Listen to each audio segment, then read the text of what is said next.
Les dignitaires de l'aile du révérend prophète pasteur Héron Xavier Gbedayi et ceux du diocèse de la Constitution bleue de l'Église du christianisme céleste étaient en conclave du 22 au 24 août 2026.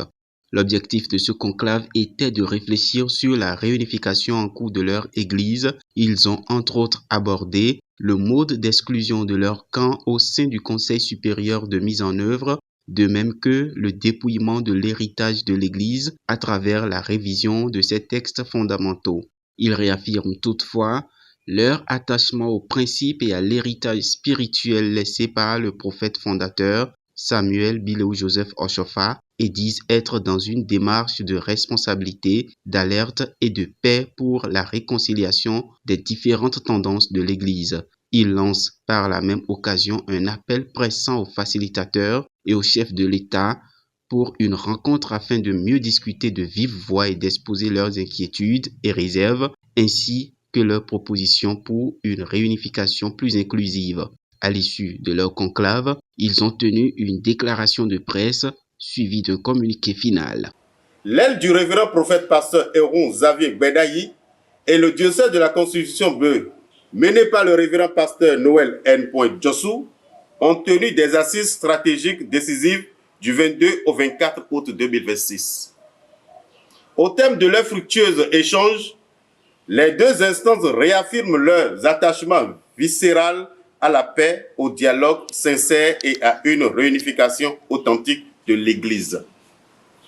Elles déplorent toutefois, avec la plus grande fermeté, certaines dérives actuelles du processus, au premier rang desquelles figure l'exclusion pure et simple de leurs deux composantes du Conseil supérieur de mise en œuvre CSMO, ainsi que la décision exprimée dans la correspondance du 11 août 2026 de réduire à une seule et unique personne la représentation de ces deux forces majeures au sein du comité directeur chargé d'orchestrer la Nativité 2026.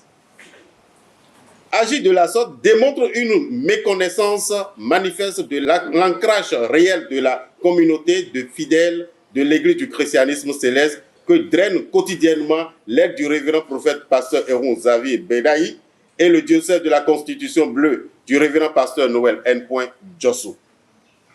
Les parties signataires martèlent qu'aucune réunification crédible ne saurait s'ériger sur la marginalisation.